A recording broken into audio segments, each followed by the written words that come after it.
Andoni, estamos aquí en el Ayuntamiento de Zaragoza y desde este balcón del Ayuntamiento tú hiciste una promesa cuando ganasteis la Copa del Rey que luego se cumplió un año más tarde. ¿Qué dijiste? Pues que íbamos a ganar la Recopa. Todos los hijos del año que viene vamos a ganar la Recopa. Como han pasado los años,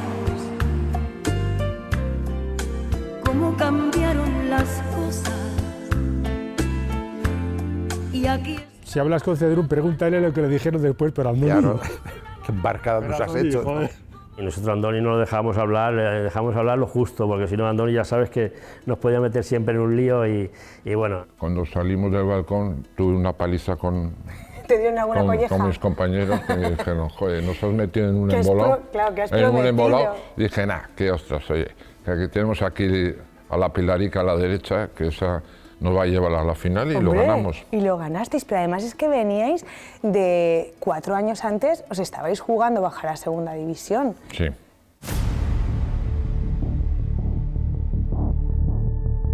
Llegar a protagonizar las portadas de todos los periódicos del mundo no fue un camino fácil, ni mucho menos. De hecho, el Real Zaragoza estuvo 4 años antes a punto de bajar a segunda división. Podríamos decir que tuvo su particular viaje del héroe.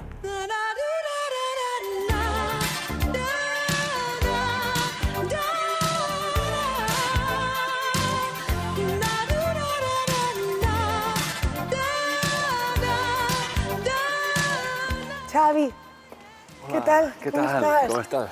Muy bien, que estabas aquí mirando tu campo. Mi vida, mi historia, Toda mi tu templo. vida, ¿eh? Sí. Anda, vamos a hablar y me cuentas. Vale. Xavi, estamos aquí en la Romareda, 13 temporadas. ¿Qué sientes cada vez que pisas este campo?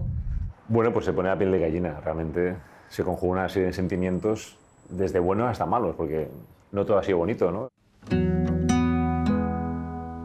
Tras una temporada nefasta, en 1991, el Real Zaragoza se jugaba la permanencia en Primera División contra el Murcia, un equipo que venía crecido y que aspiraba a subir a la élite del fútbol español. Ese partido cambió la historia del Real Zaragoza reciente, porque ese equipo hubiera bajado a segunda aquel día.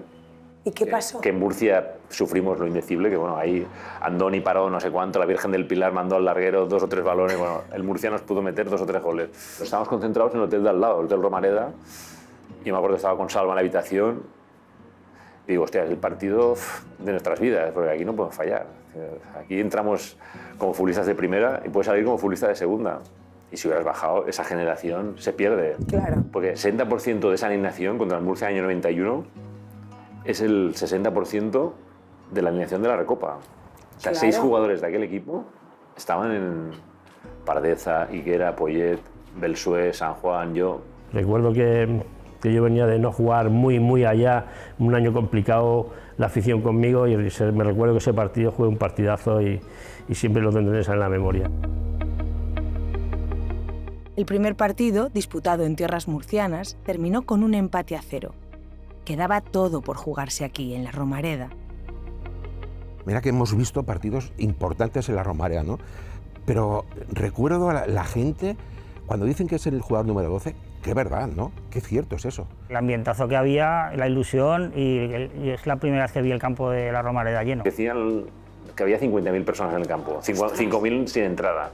De hecho, mis padres que tenían entrada con asiento en tribuna, llegaron y estaban ocupadas y no se querían levantar.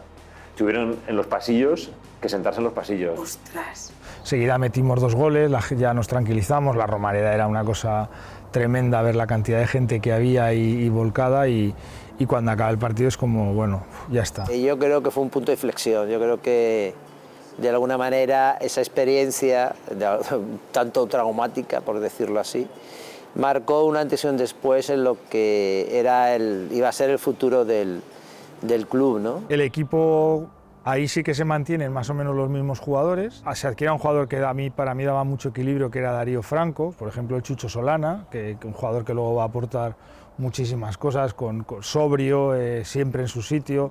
Alberto Belsué, que tampoco era titular en aquel momento y de repente pasa a ser el mejor lateral derecho durante muchos años de la selección. Un jugador como Xavi Aguado, que era un fideo absoluto, un central que dices, bueno, se come a todos. Llega Santi Aragón a mitad de temporada también. Que venía un poco rebotado de muchas historias de cesiones a equipos y bueno, era como mi última bala para engancharme al fútbol profesional, ¿no? Porque yo, bueno, en mis comienzos había tenido destellos, pero no había tenido continuidad. Nosotros decíamos, pero ¿cómo nos lo han fichado antes cualquiera de los equipos que ha estado? Un jugador extraordinario. Era un equipo que los jueves íbamos a cenar, tomábamos una copa mucho. Y ahora lo hace alguien y le sacan una foto y le queda un problema. Se iban a tocar copas por ahí, pero llegaban los domingos y ahí daban el callo como nadie. Como vas bien, nadie se quejaba tampoco, te veía la gente en el City, pues venga, de risa, no era nada. Bueno, además esto ha prescrito, quiero decir, aunque hubiera sido algo malo ya nada pueden decir, ¿no? Y claro, ¿qué ocurre? Que íbamos todos a cenar, pero claro, las mujeres ya todos los jueves a cenar, pues que tampoco encartaba mucho, entonces ellas se juntaron también, decidieron que ellas también iban los jueves a cenar y entonces salían ellas a cenar por un lado y nosotros salíamos por otro, pero bueno, luego al final terminamos juntos, siempre en el mismo sitio.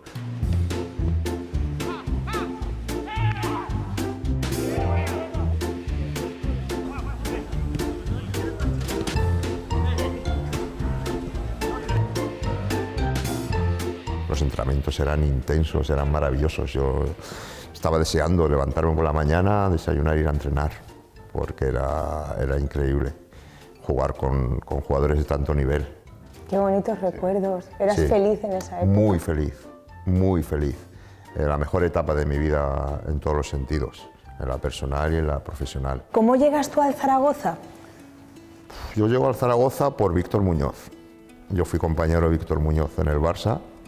Él estaba aquí de director deportivo, no sé si os acordáis, que aquí tuvo Andrea Brehme, un jugador alemán, tuvo problemas con el entrenador, con Víctor Fernández y tal, y yo, pues fueron a por mí porque dejaron de contar con Andrea Brehme. Allí me había tenido una lesión de rodilla importante, pero ya saldada, curada, y lo que pasa que, bueno, los doctores en Zaragoza lo veían con algún reparo del que el que fuera un jugador importante, ¿no? Estuvimos a punto de no ficharle. Y dijeron, no, que no sé qué, que cuesta no sé qué. Y entonces yo dije, vamos a ficharle porque este tío es muy bueno, dentro de un mes estará bien. Y lo fichamos y luego dio un resultado. Pero en el club había una cierta tendencia a no ficharle. Conseguimos el hablar con el Tottenham, estaba Venables allá. Tenía un entrenador que me entendía y me hizo el favor o me facilitó venir a España. Y fue una decisión, vamos, maravillosa.